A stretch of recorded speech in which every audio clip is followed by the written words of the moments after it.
Welcome to Wicked Donuts Bakery. Yay.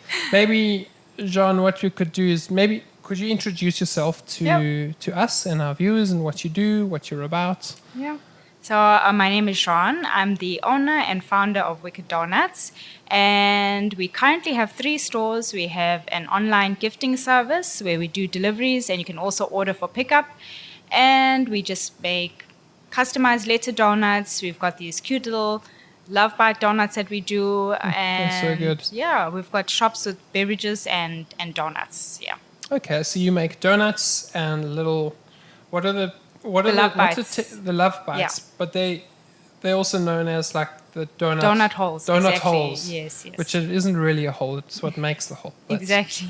Okay. Well, that's so you do donuts and you have a few stores, brick and mortar stores, and you do online sales and you do customized gifting. Yes, and we also have a small footprint in Spa as well. So we cool. supply a few spas in Durban. Awesome. Yeah. I have seen and I've definitely partaken in the goodness. Yes. At, funny enough, most of them would be spas. Okay. That's cool. So maybe, can you tell us when and where you started? Wow. I started this as a side hustle in my mother's kitchen. So Okay. I've been a beautician for 11 years and that space changed over the years while I was working in it. So I found like towards the end of the 11 years, people started going more to dermatologists for Botox and, a lot of these treatments that are actually dermatology based instead of coming to their beauticians to take care of their skin. So really people were just coming more and more like for a quick nail fix and for a little bit of waxing, and I just wasn't making it. So at the end of those 11 years, I thought to myself, I really need to try and do something different. And I studied medical repping. Okay. I did really well in it. I actually got 93%, but never ever worked as a Wow. medical rep. I tried looking for a job and I just found myself in this unemployed space where I had no job because I just couldn't get one as a medical rep. Not having any experience didn't help either. And then I went back to beauty. And from there, I started doing this as a side hustle. So it actually started with a discussion with a friend. She was in the restaurant business and she said, I want to open another business. So I'm thinking of a whiskey bar and I'm thinking about a donut shop. And she threw a couple of ideas out. And when she said donut shop, I like almost shook her. I said, oh my God, you've got to do donuts, Yes. Donuts is going to be amazing. And she said, no, we thought about it, but we're not keen on it anymore. So from that conversation, I went home and this donut thing was just going round and round in my head for like 2 weeks. That was all I was thinking about and talking about with my family.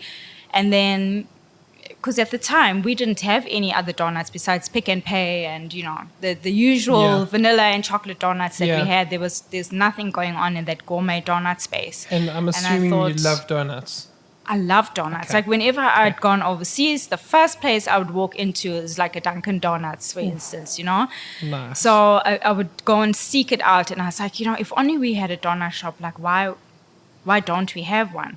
And I actually started learning how to make them online and then started getting my feet wet in the Durban markets, selling donuts, and it just grew from there, from that little market table and waking up before I go to my beauty job. So I had a few hours before going to do my day job. I'd push out a few batches of donuts and then it scaled from there. People just went nuts. They were all waiting for donuts. Yeah, like I was. So you great. Started with from your Instagram, TikTok feeds, you started with a bread maker. Yes, exactly. So talk to us about that process. And at the time, I was so broke. I had 5,000 Rand in my account.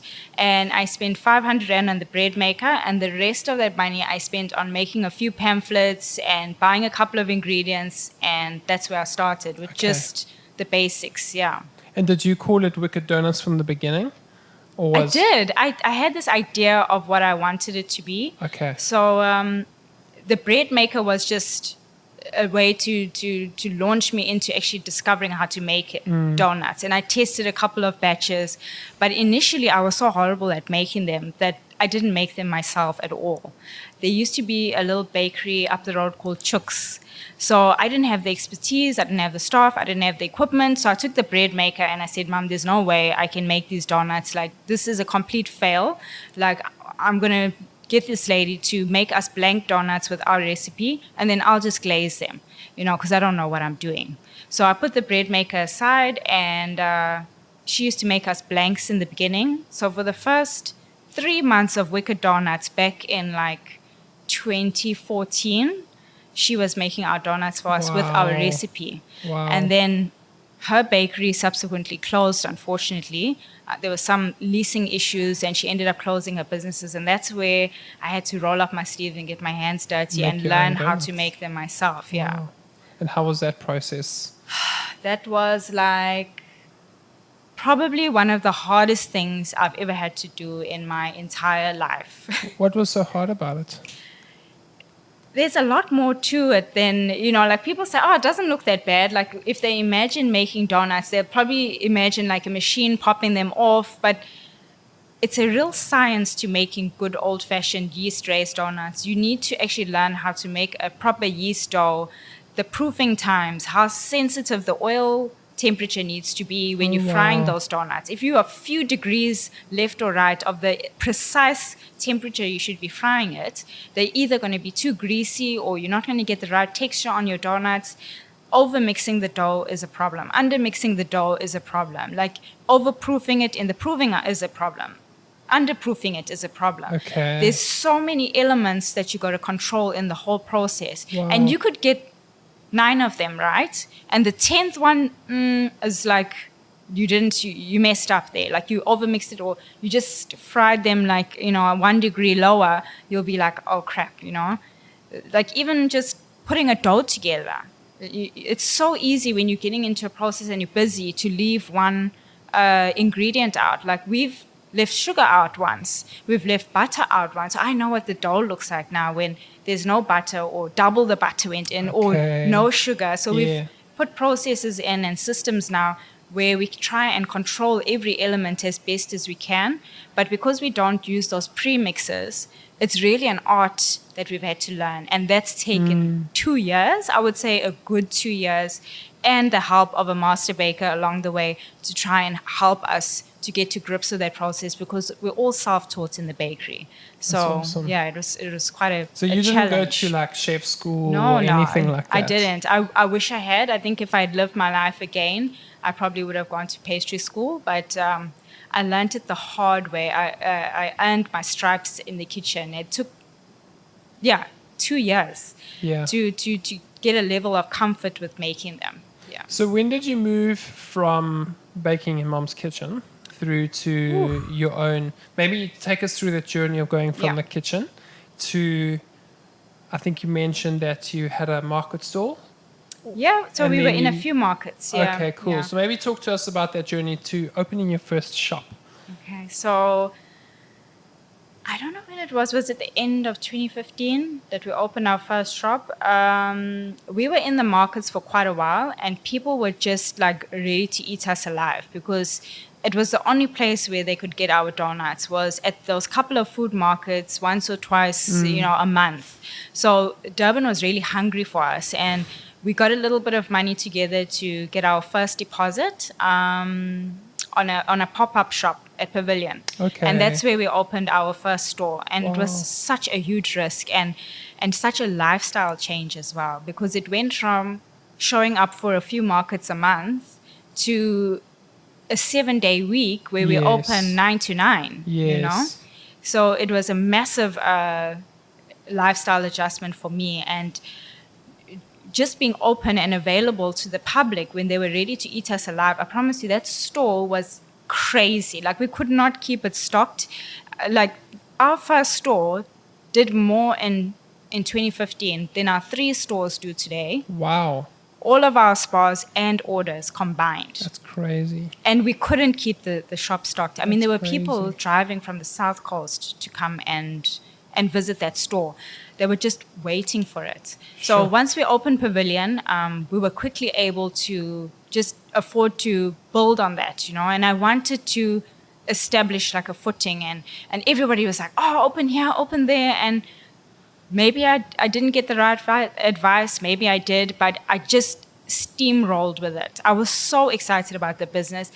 Growing it is exciting when the money is Yes. there and it's fun, and you flavor of the month, right? I mean, It's a Yes. new business, and it's kind of like how Wakaberry was in the beginning, I remember Wakaberry.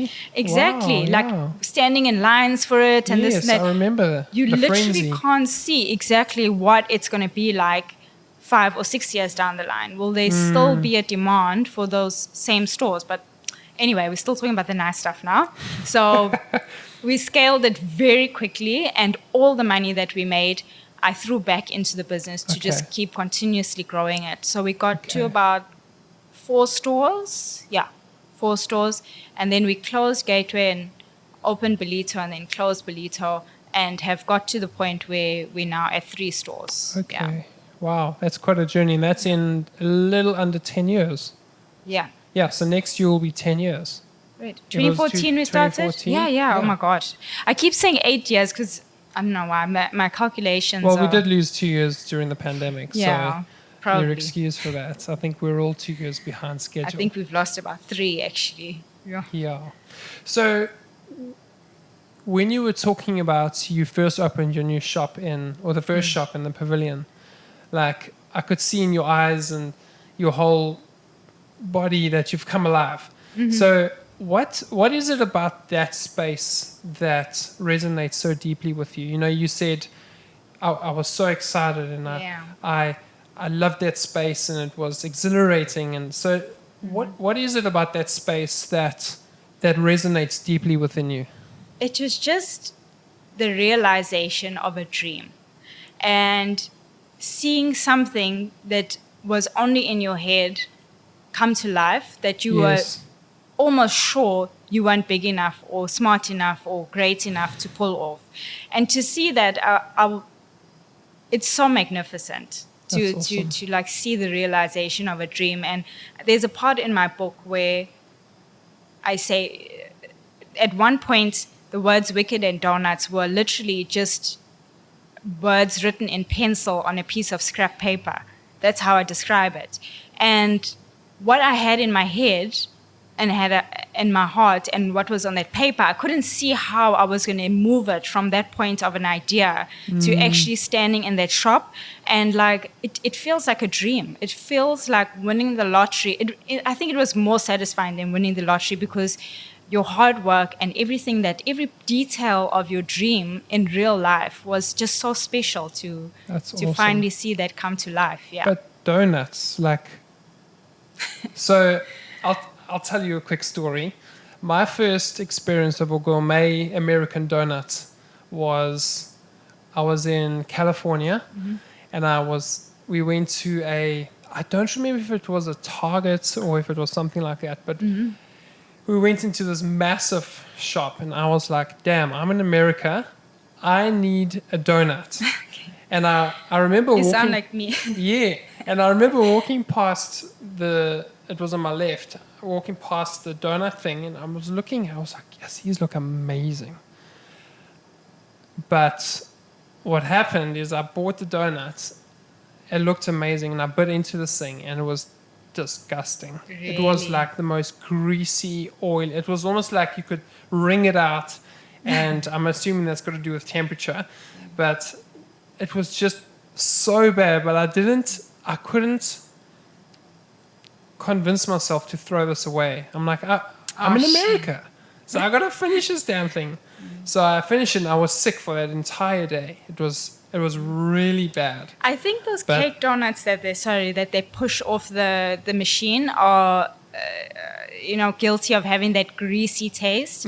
They don't have the same lightness because they're literally dropping that cake dough into the oil. So Yeah. any raising or frying is literally happening while it's submerged in that oil. Okay. So it does have a tendency to sort of draw too much. Whereas these are like, by the time they get fried, we've given them like an hour, almost 2 hours of love and, massaging them in the, exactly, yeah, before they even touch the oil. Your love into it. Yes, by the time they get in there, they're literally like almost floating above the oil. So that when you flip them, you'll see a band that goes around the center of a donut. It's called a halo. And that's a sign of a really good donut, is when it's so light that it actually floats above the oil. That's amazing. So if you see a donut that doesn't have that proofing line, that's what we call it as well, proofing or halo line, it's just like, it's either going to be a cake donut or it hasn't been given the correct resting period and frying to get that nice light, that lightness. Yeah. Wow. That's very interesting. So in other words, most donuts out there, you don't see them. No, especially the ones that you're rushing. Yes. And if you've got a yeast donut, it's one of those donuts that a lot of the high manufacturing type of donuts will steer away from, because they don't have the 2 hours that they want to include in their process. They want to push those donuts and punch them out as fast as possible. So it's going to taste different. It's going to have a different texture and a different taste as well. Okay, so would you say that your donuts are artisanal? Yeah, absolutely. You'd struggle to find somewhere that is still making a dough or any baked product from scratch, because everybody's moving to premixes now, and the temptation is so great to go to that. I know, because you can spit it out quicker. Yeah. And it's so easy. They've taken out all the hard work. So where I told you we've got like so many things that we try and control all the variable factors every morning, like give me a bag of premix, they'll just say, okay, here's the 3 steps, add water, put eggs, you mix for 3 minutes exactly, and then you can just start baking or frying. It's that simple. And there's even ingredients in there, or that the dough or recipe has been manipulated to a point where it'll even allow for some mistakes.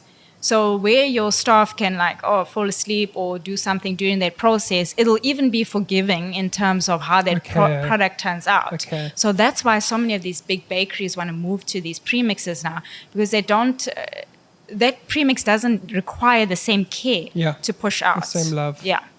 That's very interesting. Yeah. So that American donut left a bad taste in my mouth. Yeah. I've had a few donuts where I'm just, Yeah. So donuts give you eating a donut is an experience in its own right. I'm seeing you agree with me. Yeah, 100%. I think what a donut does is it's not just something you you just chow. It brings joy.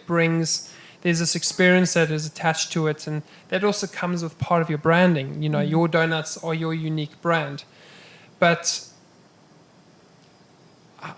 how do you work your processes to create this, or how do you structure this whole thing, or how do you figure it out on how to create this experience for another person that you don't know, that's just bought your donuts? I think that's where it's so important to communicate your story and your processes in your social media. And I think people didn't understand that until I started talking about what we do, how we make it, what ingredients we use in it. They just looked at our donut as any other donut. They didn't realize it's not a premix. They didn't realize we're getting in here at midnight every day to make them fresh every day. The care that we take, we show that when we're in the kitchen, and you can see the processes that we are doing. So I'm trying to convey that, and I'm trying to educate the customer that this is not just one person operating a donut machine and with a premix. There's a lot more that goes into our product than what they previously thought. Yeah. Okay. So that would explain. So I remember I think it was my wife told me once, there's these people in Durban who make amazing donuts, and I never thought of anything of it. And then I came across your feed. I was like, wow, these look very interesting. And then I tried it, and I was like, this donut is the best damn donut I've ever had in my life. That's great.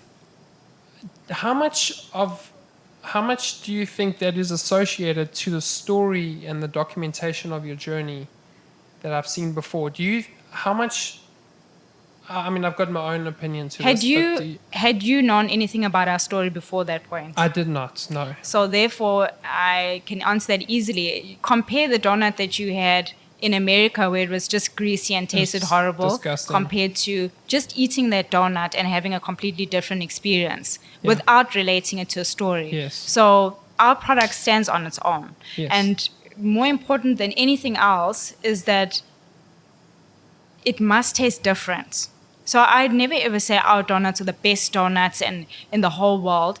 For me, if it's a good donut and it tastes different to everything that is on the market currently, that is what I'm focusing on.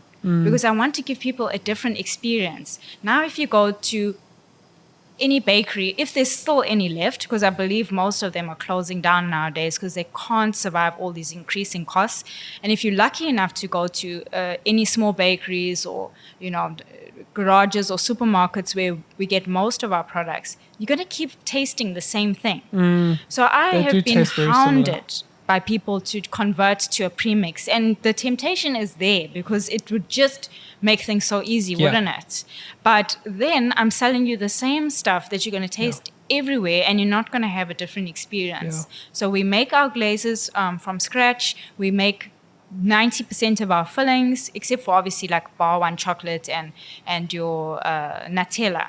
We're making these fillings from scratch. We're making our dough from scratch. That's something very unique and special that doesn't exist nowadays. Yes, and I've absolutely loved seeing how you've documented the journey and how you document even the hard times and the good times and the driving in the car and the, hey, meet the ladies who massage your donuts.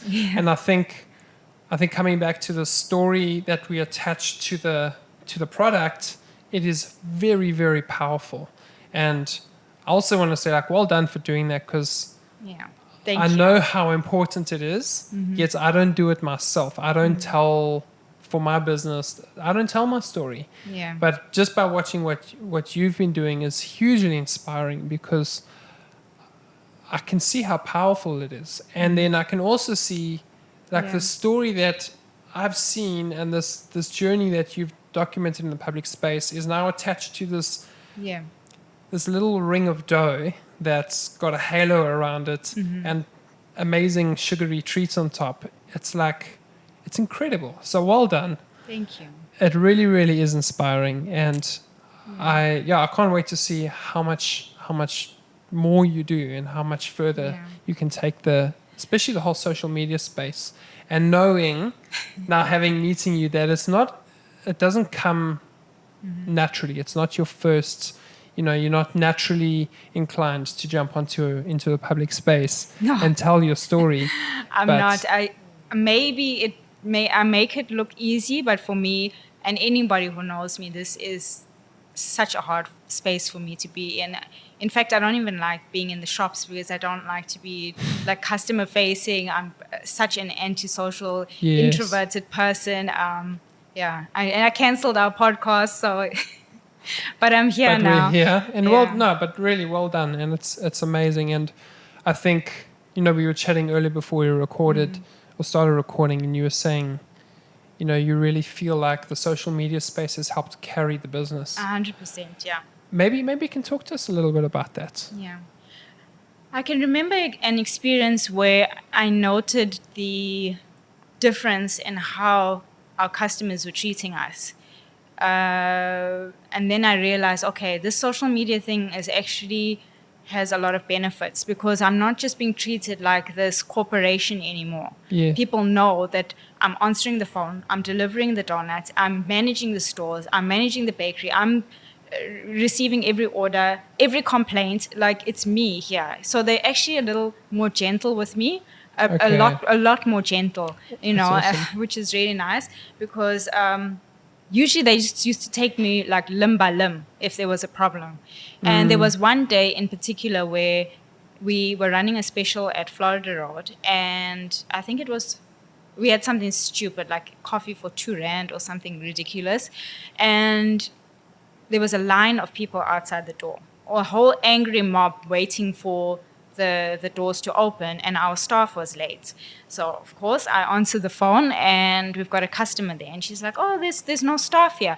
Like immediately I could hear the tone in her voice was like she knew me, and like she knew that okay, this is the owner I'm speaking to, and she was already like more gentle. "Oh, your staff is not on time, and there's a whole group of people waiting here, and do you know when she's gonna arrive?" And then she started like announcing to the whole mob, like, "Hey, like I've got the owner on the phone, and she says that the staff are on the way, and she's really, really sorry." And it was such a different. It just felt like they all gave me a hug at that point. That's awesome. That's awesome. So I'm not gonna cry. no, you're welcome to cry, but. It is special, like just have people understand how tough it can be to run this business sometimes, and to get a little bit of empathy. Maybe some people say I look like I'm playing the victim. I don't feel that. It's just a very real and very honest story that I'm telling. I'm telling you my experiences as they are, and if that looks like playing the victim, maybe, but that is really what's happening day to day. So it is nice that people treat me differently, and I do appreciate it very much, especially when things go wrong. I understand that. I think what's happened there is that humans like to buy from humans. Yeah. And so many times we have all these brands around us and businesses that have absolutely zero humanity attached to them. I'm glad that they can see I'm genuine. Yeah. That's what I am. I'm genuine and I'm honest, and I'm glad that that's coming across. That people are saying I'm that way without me having to tell them that. Just the way that I behave in a day-to-day and the way I operate, I'm so glad that people can see that I'm a decent person. Yeah. And I think that's, if anything, that's going to carry you, like carry Wicked Donuts through this whole world that we're navigating through, where we've got the battle of the corporates and the battle of the big guys coming in, and there's so much competition and so much struggle out there, that or these forces that oppose us, but there's nothing human about them. And we deeply, deeply desire to connect with brands and shops on a human level. And I think you've done that phenomenally well. Yeah. And I mean, that's just my observation, and looking at from my perspective. I know it might not always feel like that, but it is. It's amazing. I was just talking to a friend this morning, and we've just lost one of our locations where we sell from. So I was just having a hard time, and I said to her, I'm just struggling to come to grips with the fact that maybe the competition or the state of the world or whatever is impacting us so much that we're just losing our space, we're shrinking. And I said it feels as if the middle class and the small businesses are kind of just being eroded away, as if what we are heading towards is just the poor and the super rich. Like there's no space for the middle person anymore, and it feels, it's hard for me. I was just having a moment this morning where I was really struggling to understand why we're seeing so many small businesses going through this, because we are losing a lot of small businesses. Yeah. Big time. And it is very interesting to watch and to see it. And I wish we had the answers. I really do. Yeah. Because it's not an easy space. And I mean, this is just my opinion, but I feel like if you have built a community, which you have, the community will carry you through. And even if I can address your community and say, hey, Wicked Donuts community, let's find ways to support our Durban born and bred Wicked Donuts brand that is Durban through and through. There's nothing not Durban about this. And if we can really just get behind you and support you and help you pivot in ways that you need to pivot, you know. It is hard because you, at the same time, you understand where people are as well, that they are struggling to make ends meet, and Completely. so many people are leaving Durban as well. Like it's just got its dark cloud like hanging over it at the moment. So it's hard to accept that that's where we're at the moment. So I understand, and I'm trying to just navigate the space and say, even if I just end up with one shop at the end of it. This is why I made this crazy move in January to downsize the bakery so that I could almost like have a comfortable space that I could scale it back to. If we have to close any more stores, if I can just save one, like that would be so amazing to me. So I'm just trying to get comfortable with that idea because I never saw a day like this ever, and this is what's so crazy is that in the beginning, when the business is just going like literally in a steep incline, you cannot see what it's going to look like in 5 years. And at that time, everybody else was so excited around me and also didn't have any experience in the space. They were just like, we couldn't see. There was nobody saying, Jeanne, just stop a minute.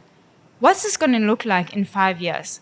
Just look at every other person that might have done the same thing.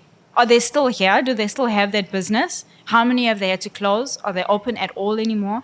Like, is it a good idea to scale this quickly? Like, I know you're trying to build this business, but shouldn't you be saving some money for a rainy day? Like, another store.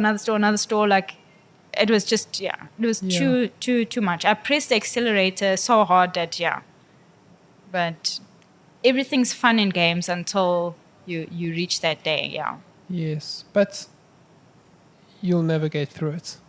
And this is where we get to come together as the small business community of Durban and even your community that you built. Like, and I strongly believe if I hadn't been talking about it and showing and sharing the business the way that I have tried so hard to do on social media, I don't think that we'd be around anymore. Because for so long, so many people thought we were a franchise. They just thought we were an American franchise. They didn't realize there's just one person running around that's put this whole thing together. So I do believe that we are so grateful for the fact that we still have this, and there are people behind us when so many other businesses have closed. And I think telling our story has made a huge difference. That's awesome. That's awesome. So what would you say has been some of your biggest obstacles to push through, and maybe some that you are still pushing through? Sure. Well, we just got the biggest competition of our lives moving to Durban, and that was just like such a humbling experience, because when you've been flavor of the month for so long and then the new guy comes on the block, that's a hard one, because everybody then starts comparing you directly. It's like, I'm sure this corporation doesn't have feelings, but I do, and to be constantly compared all the time. And I mean, I've even heard like radio competitions where people have had 2 boxes and not told me anything about it. They just put the radio on. These people are trying like 2 different, donuts, and listening to that with my heart in my throat, like how good it is or bad compared to the other donut brand. Like, it's just a Krispy Kreme. It's just, it's an uncomfortable, it's an uncomfortable experience, and it certainly had a major impact on our business, because they're also far-reaching, so when they come, they don't just come and open 1 or 2 stores. They mean business. They dominate. That's the right word. So what do you think that does to small business? Like, we've got, I'm going to say it straight. It's my podcast, so I can say what I want. But we've got this massive American corporation coming in. Mm-hmm. They've spotted a market in South Africa. They're coming in and just bulldozing. Mm. Where does it leave you? How does it, and not for the sake of a pity party, but because we're human. Yeah, and it could we happen need to know. with anyone. I mean, you could, let's take the example of Wakaberry again, Shem. When they just had the run of the roost, it was great until everybody started opening pinky berry, juicy berry, icy berry on every corner. So it's heartbreaking because you always think, oh, I'm first to market and it should be me, why, and then you're gonna have to do something, I don't know, to or different, or continue to give that product differentiate in some way, whether it be taste or whether it be service or whether it be something that your particular customer is still going to come looking for. Because look, we should still all be able to exist, otherwise if McDonald's came to Durban, surely all the other burger shops should have just closed up. There's still a need for other businesses to exist and to thrive. So as long as you are continuing to give a product that people still want, and you're making quality and all the rest of it, you should still be able to keep your little space in the market. I think there's also something to staying true to who you are.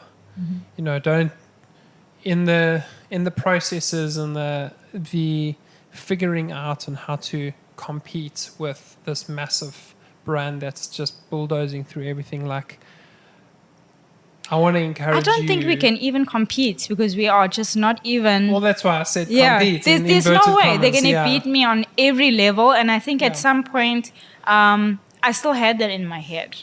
I was just so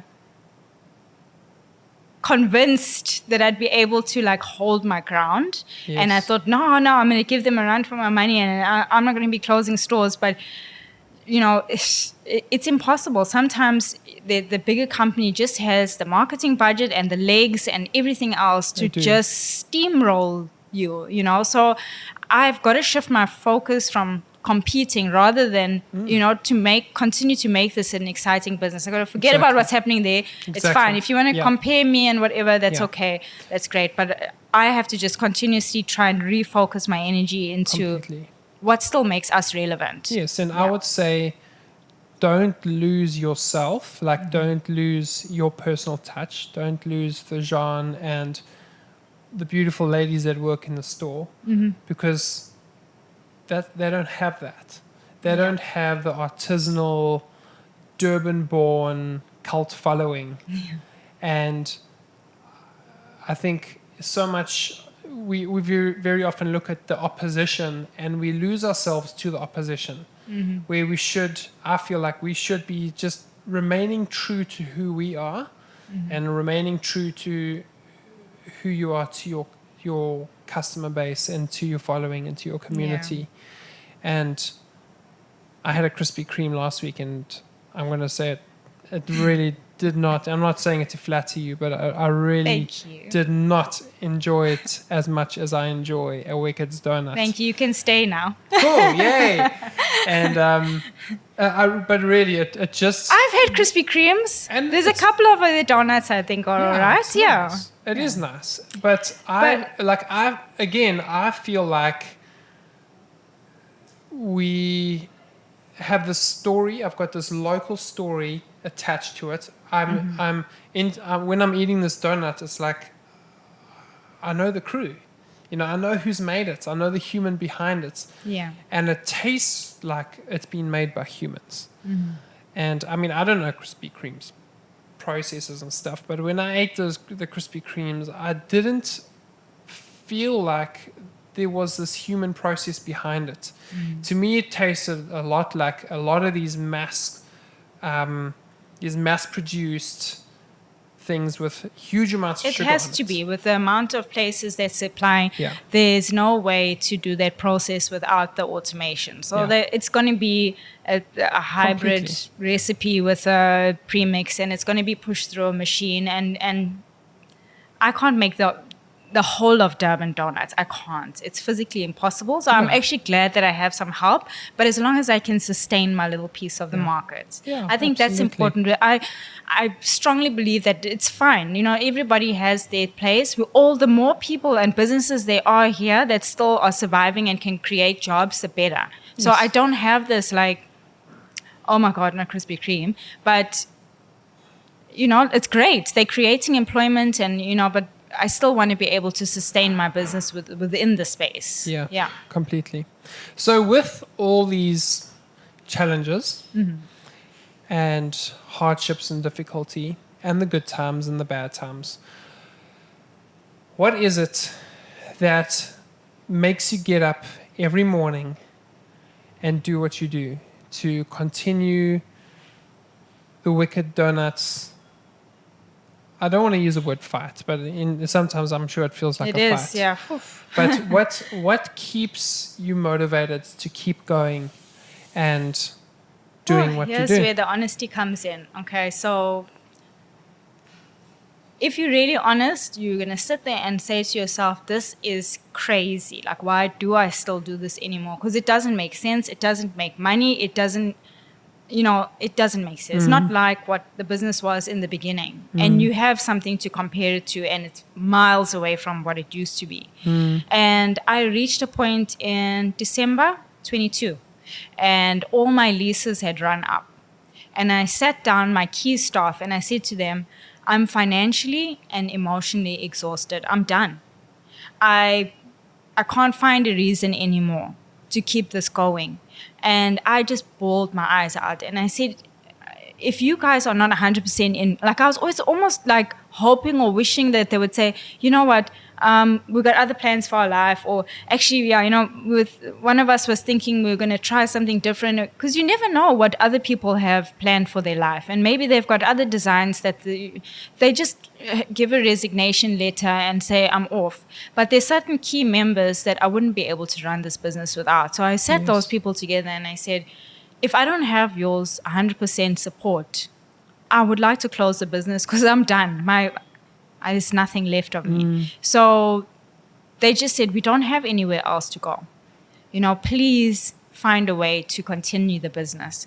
And that, coupled with the fact that at that point, I had no idea how I was going to make it work because I couldn't afford to stay in our bakery any longer. I wasn't making the rent. Every month, I was just coming up short, amongst other things. And it's as if the Lord came in and made a way for us. Awesome. So I keep saying that to God, speaking to the universe, and all that, saying, if you want this business came through prayer for me. I found myself in a place where I needed to have some meaning in my life, and I said, please show me what I must do with my life. Give me this thing, to make my life make sense, because what I'm doing now doesn't. And with that prayer, I prayed harder than I've ever prayed in my whole life. This just conversation sparked a whole business for me, that conversation with my friend. And yes, it took a lot of hard work, but as I started sort of moving down that road, it's as if it was unfolding in a positive way. So the doors were opening. And I keep saying as well, if the doors close in your face, then that's not the right way. So when I feel that the doors are opening and I've got this clear run, or the steps are being placed before me, I've got to take that next step. Yes. So as weak as I was feeling, I just called the landlord of this current building where the Durban North shop is, and I said, is there any chance there's any space that's become available? I contacted her on the 8th of December. By any chance, is anyone moving out? And she said, you won't believe it. There's a store that's become available, and it's only been available for 2 days. Wow. Because I didn't want to move the shop from where it is currently. And I had a limited budget to now put the factory and the Durban North store together. And this store where we're currently sitting became available, and I literally had to move out of the bakery, fit this shop, close the other Durban North shop, and put it into two in like a month. And I only just spoke to her on the 8th of December. So that happened within lightning speed. Like I had to make that decision almost on the spot. Yes. And none of these stores become available. Like Cafe Barber has been here for 20 years. So the fact that I called her almost at the second, she said there's a waiting list of people ready to take the shop. We haven't even advertised it yet. It was like literally given to me to say, okay, I'm giving you something so you can continue. And that's what I believe God is just creating a way for me to move forward. And the minute that stops, then there's a different plan for me. Yes. But up until that point, I'm going to keep fighting for this, because this is what I'm meant to do. Yes. This came from prayer, and this is being sustained by prayer as well. So until there's no more steps to take and all the doors close, that's what I know, that I'm in the right place. I'm doing what I'm meant to be doing, and I have to just keep showing up for myself as well as for the people that this business sustains. Okay, it may not be the same number of people anymore, but those people are very precious to me. Yes. And I think we've gone from 43 staff to 20, but how many people are being sustained through that? Not just those 20 people, their children and so many other people that rely on them. Yeah. That's awesome. Well done. Thank you. Keep going. Keep doing it. Keep fighting. I'm trying. And we will keep supporting you and buying those donuts that keep calling my name every time I drive past the shop. Which is your favorite? I haven't landed on a favorite yet. Yeah? I do like the proper filled ones. So I like the ring, but the filled ones are nice. I think maybe I would say there's one with the marshmallow filling. Did you have the fluffernutter? It's got I don't know, the shop didn't have the name. Chocolate peanut butter with the marshmallow filling. There was a marshmallow filling. I don't recall. I think if it might have been the same. It was nah. It was amazing. That sometimes it's scary because I wouldn't. I have to get a hold of myself sometimes. I still eat my donuts all the time. Yeah. So, maybe too many of them. And I say the only reason why I eat healthy and exercise is that I can continue to eat the sugar because I'm still hooked on them. Yeah. Oh, I'm very hooked on them, and you'll see like donut packets in my car. Thanks, But again, it's also there's that story that I'm participating in. Yes. Which. And I've had this amazing opportunity to come and talk to you about it. And thank you for your time. And you're so welcome. for your attention and sharing your journey and opening yourself up to this. Thank you. So I hope I get braver. The more I do it, I just keep saying, oh, God, I hope I get braver. Like this, I get these opportunities a lot, but it's just it's such a hard space for me. Like there's so many interviews, radio interviews, and come and do a public speech here and there, and I struggle with it. So I wrote a book. It's called A Recipe for Miracles, and I shared my entire story of how I started the business and all the challenges I've been through. So my entire journey is documented in there. That's amazing. And interestingly, at the time when I started writing, I actually started writing saying, I'm going to be writing this book about all the amazing things that are going to come into my life. I don't know what it is yet, but I know that it's going to be amazing. That's so and cool. I'm writing this book to start talking about all the things that are going to materialize, not knowing that this was waiting for me, and that I actually would have a story to talk about. So I wrote it because I enjoy writing. And when people ask me, please share your story, then I'm like, I wrote a whole book. And then they're like, no, but we want you to talk about it. And then I'm like, no. But it is a very cool story. It's amazing. It's cool that what I was inviting just sort of made its way towards me. And I was writing and documenting this, expecting that it was going to come. And that's amazing.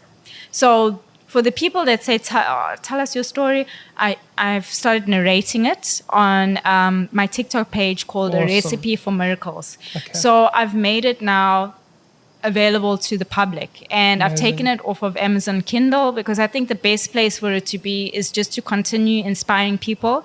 And it's actually helped me to, as well, by revisiting and reading through the book myself.